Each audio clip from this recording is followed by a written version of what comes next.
Assalamualaikum warahmatullahi wabarakatuh. Selamat pagi anak-anak. Bagaimana kabar hari ini? Ya, semoga selalu dalam keadaan sehat dan selalu dalam lindungan Allah Subhanahu wa taala.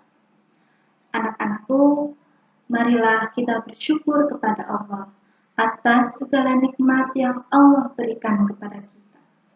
Kita masih diberi kesempatan untuk bisa bertemu dalam tahun ajaran 2020-2021.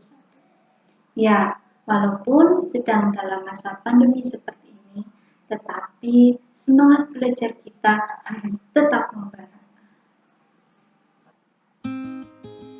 Nah, dalam pembelajaran daring kali ini, kita akan belajar tentang sebuah kisah. Ya, materi ini merupakan materi pelajaran kelas 3 semester 1 pelajaran ke-6, yaitu tentang kisah keteladanan Nabi Yusuf alaihissalam dan kisah keteladanan Nabi Syuaib alaihissalam. Sebelumnya, perkenalkan dulu, nama Bu Guru Tasi Siti Mikrias. Guru mengajar di SD Negeri 2 Bojong di Kecamatan Wangon. Pelajaran pagi hari ini dimulai. Marilah kita baca doa sebelum belajar terlebih dahulu. Agar apa yang kita pelajari pada pagi hari ini bisa membawa kebaikan untuk kita semua.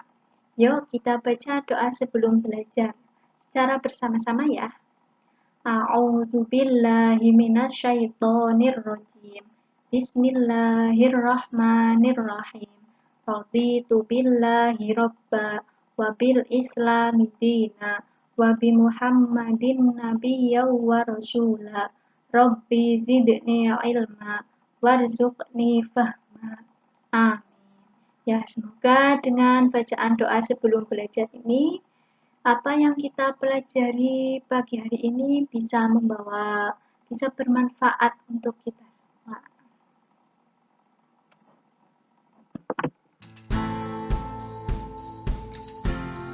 Oke, untuk tujuan pembelajaran pada pagi hari ini yaitu yang pertama, dengan mengamati video, siswa dapat menceritakan kisah keteladanan Nabi Yusuf alaihissalam dan Nabi Syuaib alaihissalam dengan jelas. Dan yang kedua, dengan mendengarkan penjelasan guru, siswa dapat menyebutkan keteladanan dari kisah singkat Nabi Yusuf alaihissalam dan Nabi Syuaib alaihissalam.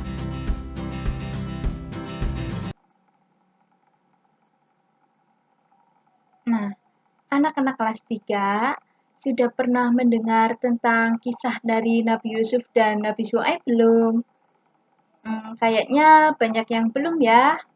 Oke, Bu Guru punya sebuah video tentang kisah dari Nabi Yusuf alaihissalam. Disimak dan diperhatikan dengan baik ya. Selamat menonton. Kisah Nabi Yusuf alaihi salam. Yusuf alaihissalam adalah orang mulia yang mempunyai leluhur orang-orang mulia. Ia adalah anak Nabi Yakub alaihissalam, cucu dari Nabi Ishak alaihissalam, dan buyut dari Nabi Ibrahim alaihissalam. Sejak kecil, Yusuf terkenal sebagai anak yang saleh dan patuh pada orang tua. Wajahnya pun sangat rupawan dan ia adalah anak kesayangan Nabi Yakub. Hal ini membuat saudara-saudaranya merasa iri dan memusuhinya. Hanya Bunyamin saja yang bersikap baik padanya. Yusuf dan Bunyamin adalah anak Nabi Yakub dari istrinya yang bernama Rahil. Suatu ketika, Yusuf menceritakan tentang mimpi yang dia dapat kepada ayahnya. Ia bermimpi melihat 11 bintang, matahari, dan bulan sedang bersujud kepadanya. Nabi Yakub berkata, mimpi itu adalah nubuat atau takdir yang akan terjadi. Kelak, Yusuf akan menjadi orang yang mulia. 11 bintang melambangkan saudara-saudaranya, matahari melambangkan Nabi Yakub, dan bulan melambangkan ibunya Rahil. Nabi Yakub meminta agar Yusuf merahasiakan arti mimpi tersebut. Ia khawatir Yusuf akan dicelakai oleh para saudaranya. Meskipun mimpi itu tetap menjadi rahasia, ke-10 saudaranya yang terlanjur membencinya itu merencanakan satu rencana jahat. Mereka memasukkan Yusuf ke dalam sumur. Setelah itu, mereka pulang membawa sobekan baju Yusuf dan mengatakan kepada ayah bahwa Yusuf diserang oleh serigala.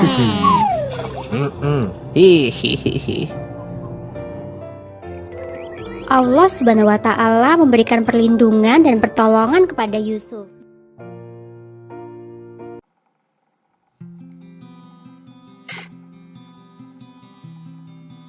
Bagaimana anak-anak?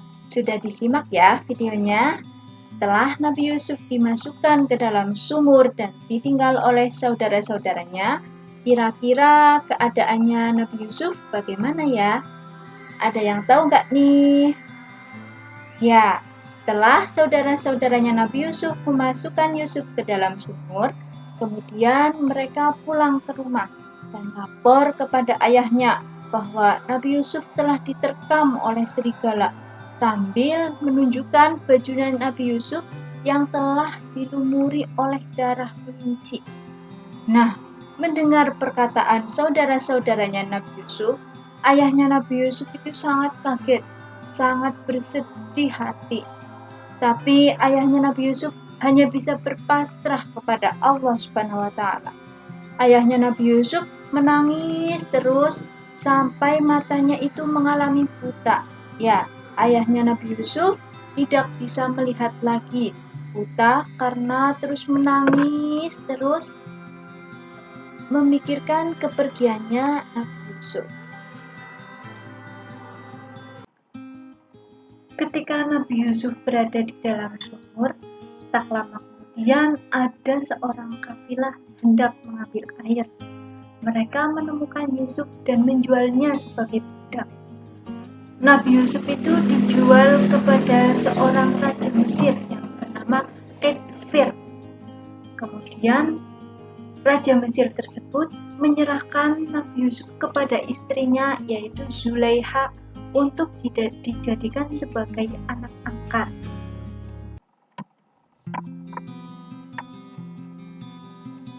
Di dalam rumahnya Edfir, Nabi Yusuf merasa tenang dan nyaman. Nabi Yusuf tumbuh menjadi pemuda yang gagah dan tampan, serta memiliki keahlian, kepintaran yang luar biasa.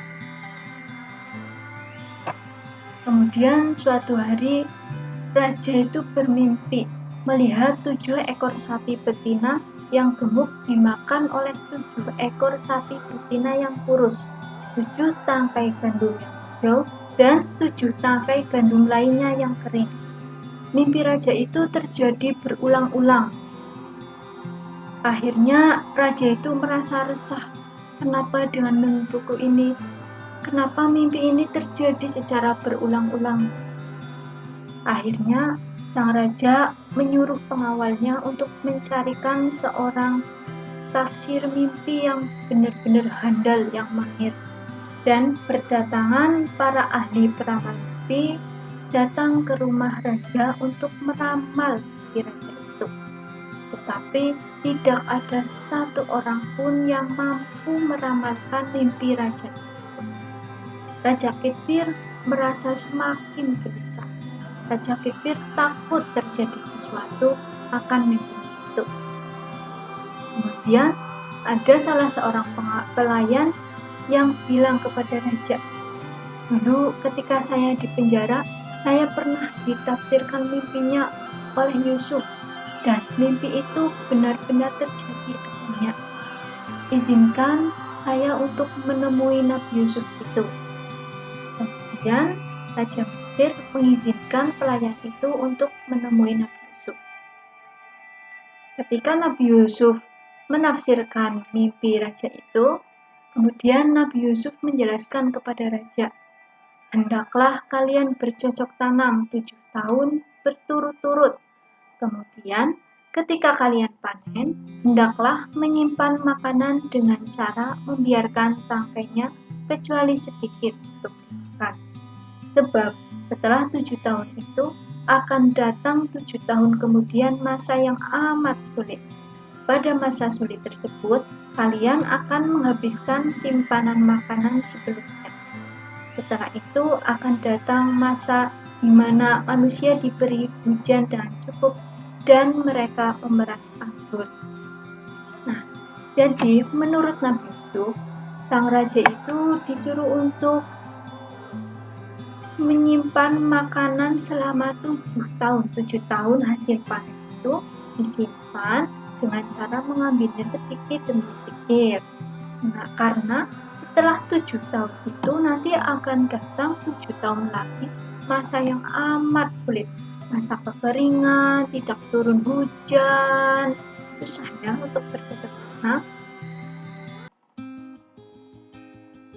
Karena keahlian dari Nabi Yusuf dalam berbagai hal itu, akhirnya Raja Mesir mengangkat Nabi Yusuf sebagai pejabat pemerintahan. Nabi Yusuf berusaha dengan keras dalam menjalankan amanah itu.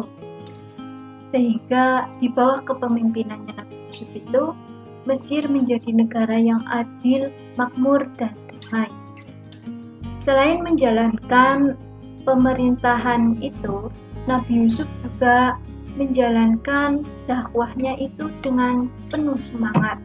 Nabi Yusuf giat berdakwah menyampaikan ajaran agama Allah Subhanahu wa taala. Sehingga pengikut Nabi Yusuf semakin bertambah dari hari ke hari. Ya, seperti yang pernah diramalkan oleh Yusuf dahulu, bahwa mimpinya raja itu benar-benar terjadi. Kerajaan Mesir dilanda kemarau yang amat panjang. Tahu kemarau ya anak-anak? Ya, kemarau itu tidak terjadi hujan dalam jangka waktu 7 tahun ya. Nah, kekeringan itu sangat lama, sangat panjang. Sampai-sampai semua penduduk Mesir kehabisan gandum, kehabisan bahan makanan. Hanya di kerajaan Mesir itu yang terdapat bahan makanan. Karena dulu kan sudah pernah menyimpan waktu 7 tahun itu ya. Kemudian saudara-saudaranya Yusuf kecuali Bunyamin bermaksud pergi ke Mesir untuk menukarkan emas dengan bahan makanan. Yusuf memperlakukan mereka dengan sangat terhormat. Yusuf tahu bahwa mereka itu adalah saudara-saudaranya yang dulu pernah memasukkannya itu ke dalam sumur. Nah, ketika hendak pulang, mereka dapat pesan bahwa tidak diperbolehkan masuk atau menukarkan bahan makan tanpa membawa saudaranya. Nabi Yusuf berkata kepada saudara-saudaranya itu bahwa ketika bahan makanan ini habis, besok boleh kesini lagi dengan satu syarat, yaitu membawa saudaramu yang bernama Bunyamin. Nah, mendengar hal itu, saudara-saudara Yusuf terkejut, kaget. Kok raja ini bisa tahu tentang Bunyamin? Gimana ceritanya kok bisa tahu Bunyamin? Nah, ketika mereka sampai di rumah, saudara-saudara Yusuf itu sampai di dalam rumah, kemudian saudaranya Nabi Yusuf bercerita kepada ayahnya. Mereka bercerita kepada ayahnya bahwa nanti setelah makanan ini habis, boleh ke sana lagi dengan syarat Bunyamin itu harus ikut. Mendengar hal tersebut, ayahnya itu sangat tidak setuju. Ayahnya menolak. Ayahnya takut kejadian dulu ketika Nabi Yusuf hilang akan terjadi lagi kepada Bunyamin. Tetapi saudara-saudaranya Nabi Yusuf itu tetap membujuk, terus merayu ayahnya dan meyakinkan bahwa Bunyamin akan dalam keadaan baik-baik saja. Nah, tiba suatu hari, bekal makanan saudara-saudara Yusuf itu sudah habis. Mereka pun harus pergi ke Mesir untuk membeli bahan makanan dan berjanji pada ayahnya akan menjaga Bunyamin sampai titik darah terakhir. Sesampainya di Mesir, saudara-saudaranya Yusuf dan Bunyamin itu disambut dengan sangat baik, disambut dengan sangat terhormat oleh Nabi Yusuf. Dijamu dengan berbagai makanan, dikeluarkan, disuruh istirahat, tidur di tempat yang enak. Kemudian Yusuf berpikir, bagaimana caranya aku berkata kepada Bunyamin bahwa aku ini adalah Yusuf yang dulu pernah dimasukkan ke dalam sumur. Akhirnya Nabi Yusuf memanggil Bunyamin ke dalam sebuah ruangan. Di dalam ruangan itu, Yusuf berkata kepada Bunyamin bahwa saya ini adalah Yusuf, saya adalah saudaramu yang dulu pernah hilang ketika berburu di hutan. Bunyamin sangat terkejut. Nah, Bunyamin dan saudara-saudaranya yang lain pulang ke rumah. Ketika hendak pulang, Nabi Yusuf memasukkan piala raja di karung Bunyamin. Ya, Bunyamin dan saudara-saudaranya itu kan membawa karung ketika datang ke Raja Mesir itu karena mau menukarkan bahan makanan. Nah, ketika Bunyamin pulang, Nabi Yusuf itu memasukkan piala raja di karungnya Bunyamin. Sehingga ketika Bunyamin dan saudara-saudaranya sampai di pintu keluar, kan diperiksa sama pengawalnya. Nah, situ Bunyamin ketahuan bahwa karungnya terdapat piala raja.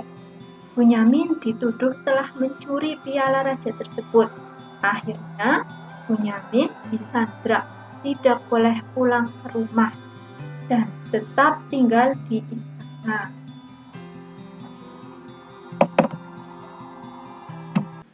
Setelah saudara-saudaranya Yusuf pulang ke rumah, saudara-saudaranya berkata kepada ayahnya bahwa Bunyamin tidak bisa ikut pulang bareng karena Bunyamin ketahuan mencuri piala raja, sehingga Bunyamin disandra di sana dan tidak bisa pulang bersama dengan kita. Mendengar ucapan saudara-saudaranya Nabi Yusuf itu, ayahnya itu merasa sangat bersedih. Ayahnya menangis terus, sangat bersedih hati karena telah kehilangan Bunyamin. Nah, suatu hari bekal makanan saudara-saudaranya Nabi Yusuf itu habis. Kemudian saudara-saudaranya Nabi Yusuf pergi ke Mesir lagi. Di Mesir itu, saudara-saudaranya menceritakan kepada Nabi Yusuf tentang ayahnya itu yang sangat bersedih karena telah kehilangan Bunyamin dan meminta agar Bunyamin itu boleh pulang. Mendengar hal itu, Nabi Yusuf akhirnya berkata dengan jujur bahwa saya ini adalah Yusuf yang dulu pernah kalian buang ke dalam sumur. Mendengar perkataan Yusuf, saudara-saudaranya Nabi Yusuf itu terkejut. Ya, saudara-saudaranya Nabi Yusuf kaget karena ternyata Nabi Yusuf itu sudah bisa menjadi seorang pejabat seperti sekarang ini. Akhirnya, saudara-saudaranya Nabi Yusuf meminta maaf kepada Nabi Yusuf. Nah, anak-anakku, Nabi Yusuf itu punya sifat memaafkan. Nabi Yusuf itu tidak pendendam. Nabi Yusuf akhirnya memaafkan kesalahan saudara-saudaranya. Dan Nabi Yusuf bertanya kepada saudaranya itu, bagaimana keadaan ayah sekarang? Saudaranya menceritakan bahwa ayah itu sekarang dalam keadaan buta karena terus menangis karena kepergian Yusuf dulu itu. Kemudian Yusuf mengambil baju gamisnya.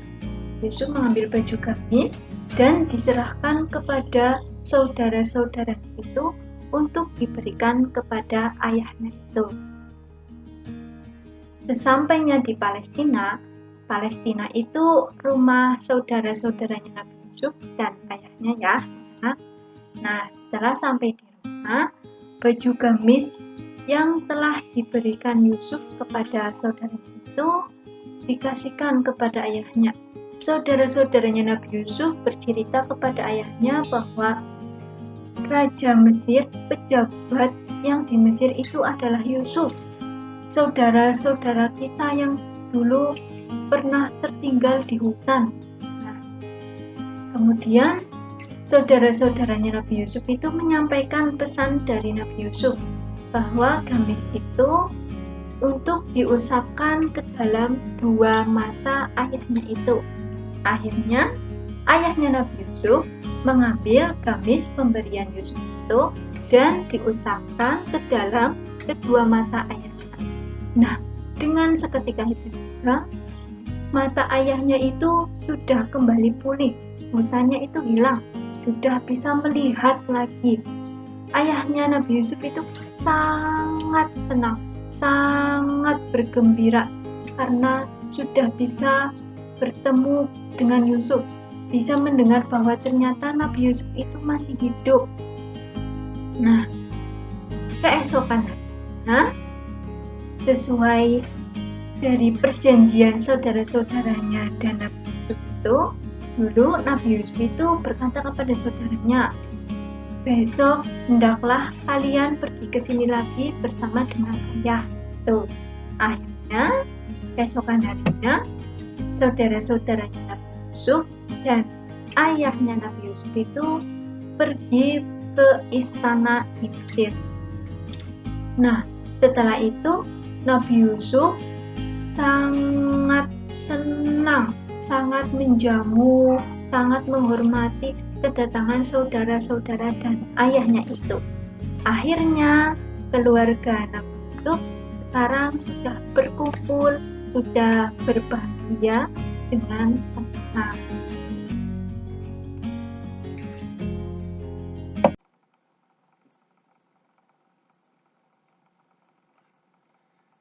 Nah, anak-anakku, demikianlah kisah dari Nabi Yusuf alaihi salam.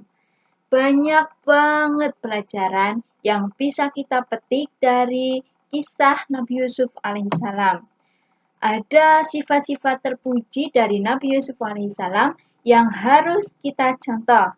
Di antaranya ada sabar, pemaaf, cerdas, jujur, dan amanah.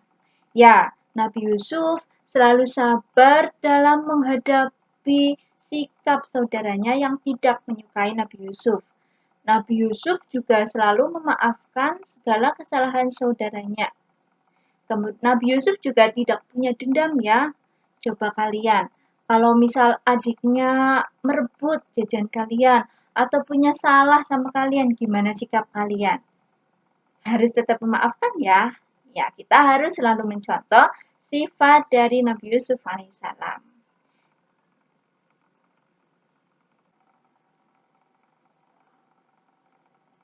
Nah, sekarang coba kalian sebutkan apa saja sikap terpuji yang dapat dicontoh dari kisah keteladanan Nabi Yusuf alaihissalam. Nah, tadi kan sudah Bu Guru kasih contoh beberapa sikap dari Nabi Yusuf. Di antaranya ada jujur, pemaaf, amanah, dan lain sebagainya. Masih banyak banget sikap dari Nabi Yusuf yang wajib kita contoh. Kalian tulis jawabannya di kolom komentar. Oke? Oke anak-anakku, masih semangat belajarnya ya? Ya, walaupun kita belajar di rumah, tapi kita harus tetap semangat. Nah, lanjut ke kisah yang kedua. Kita akan belajar bersama tentang kisah keteladanan Nabi Syuaib alaihissalam. Setelah tadi kita belajar tentang kisah Nabi Yusuf alaihissalam, kemudian sekarang dilanjut dengan kisah dari Nabi Syuaib alaihissalam. Nabi Syuaib itu merupakan salah satu nabi yang masih keturunan dari Nabi Lut alaihissalam dari pihak perempuan. Nah, Nabi Syuaib itu diutus oleh Allah untuk berdakwah di suatu negeri yang bernama Madian. Ya, negeri apa ya anak-anak? Ya, negeri Madian. Kenapa sih Nabi Syuaib kok disuruh berdakwah di negeri Madian ini? Ya, penduduk di negeri Madian itu telah lama meninggalkan ajaran-ajaran yang dibawa oleh para nabi terdahulu dan telah lupa menjalankan perintah-perintah agama. Penduduk di negeri Madian ini masyarakatnya itu kafir dan melakukan banyak kemaksiatan seperti mabuk-mabukan, merampas harta manusia ketika ada manusia yang melintas, kemudian langsung dirampas hartanya itu. Kalau seperti zaman sekarang itu begal ya.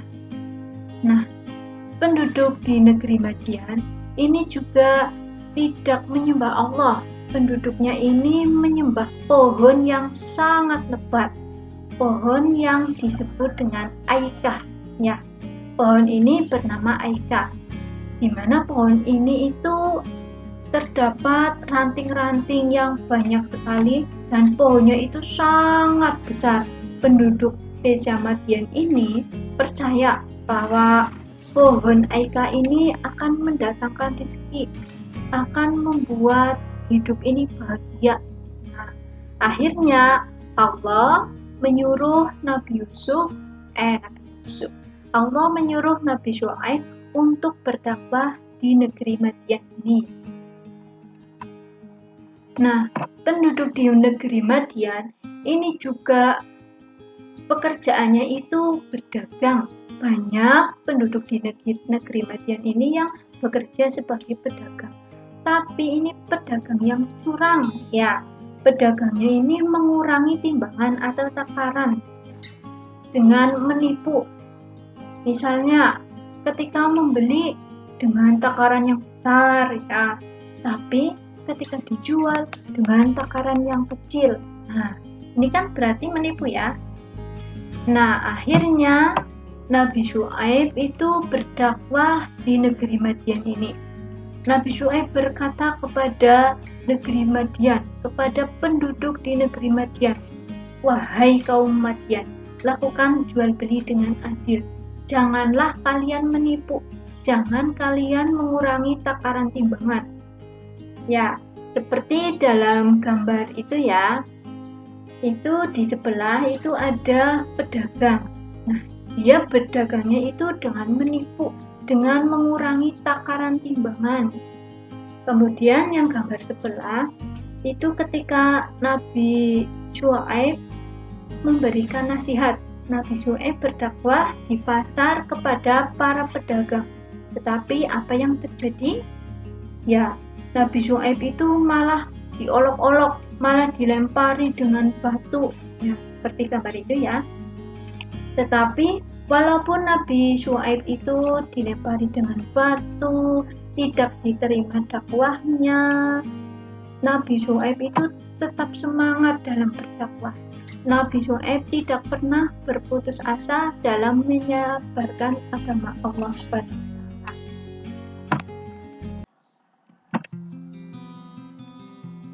Ya, walaupun Nabi Syuaib sering diolok-olok, diejek, ya, ditentang, tetapi Nabi Syuaib tetap semangat dalam berdakwah.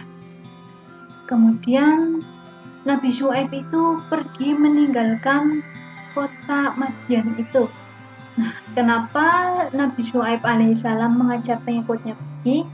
Ya, karena pengikutnya Nabi Syuaib itu kan masih sedikit ya. Nah, pengikutnya Nabi Syuaib itu banyak yang dianiaya oleh penduduk di desa Madian itu. Dianiaya, rumah dan harta mereka itu dibakar dan dihancurkan. Pengikut Nabi Syuaib itu semuanya dianiaya, rumahnya dibakar sehingga tidak punya rumah. Akhirnya Nabi Syuaib mengajak pengikutnya untuk pergi meninggalkan desa Madian itu. Ya, setelah Nabi Syuaib dan pengikutnya pergi meninggalkan di negeri Madian itu, penguasa kota Madian itu malah merasa senang. Penguasa kota Madian merasa senang melihat Nabi Syuaib itu akan pergi. Mereka menganggap bahwa gangguan ini akan segera hilang, akan bebas lagi setelah kemarin diajak-ajak dengan gangguan yang tidak jelas. Mereka menganggap dakwahnya Nabi Syuaib itu sebagai gangguan, sebagai hal yang tidak penting. malah akan membuat kegaduhan. Nah, ketika Nabi Syuaib mengajak orang-orang di desa Madian untuk masuk ke dalam agamanya Allah, malah penguasa di desa Madian dan orang-orang di situ itu malah menentang Nabi Syuaib. Wahai Syuaib, datangkan azab dari Tuhanmu, kami tidak takut. Malah berkata seperti itu. Akhirnya setelah Nabi Syuaib dan pengikutnya pergi, tiba-tiba pada suatu hari kaum Madian ini merasakan udara yang begitu panas. Udaranya itu panas sekali. Kemudian kaum Madian ini merasa sangat haus sampai kulitnya itu terasa terbakar. Dan semua penduduk di desa Madian ini karena udaranya itu sangat panas sekali dan merasa haus sampai kulitnya itu terasa terbakar. Akhirnya semua berhamburan mencari tempat berteduh dan air. Namun tiba-tiba ketika mereka sedang berteduh berkumpul, tiba-tiba awan yang hitam muncul. Awan hitam yang pekat itu muncul dari langit dan gemuruh petir dan gonjangan bumi yang dahsyat membinasakan kaum Madian seluruhnya.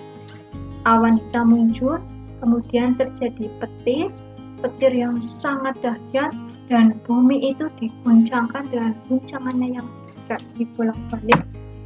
Terjadi gempa bumi yang sangat dahsyat.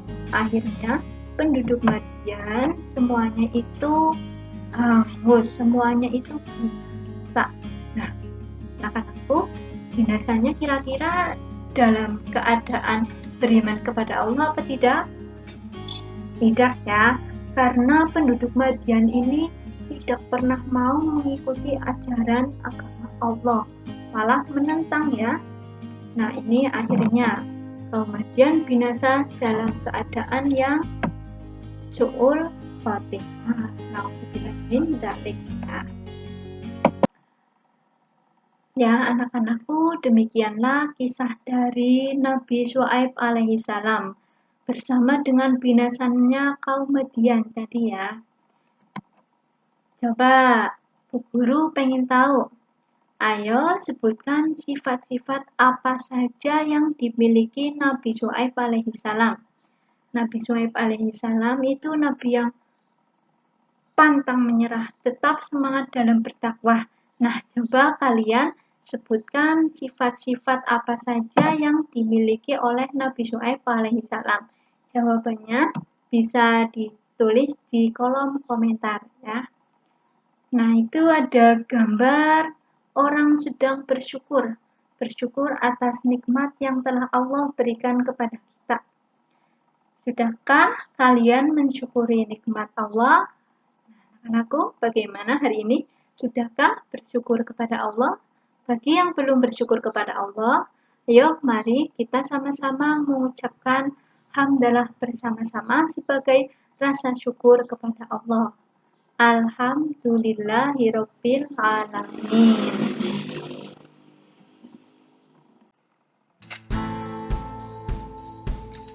Nah, anak-anakku, demikianlah pembelajaran daring pada pagi hari ini.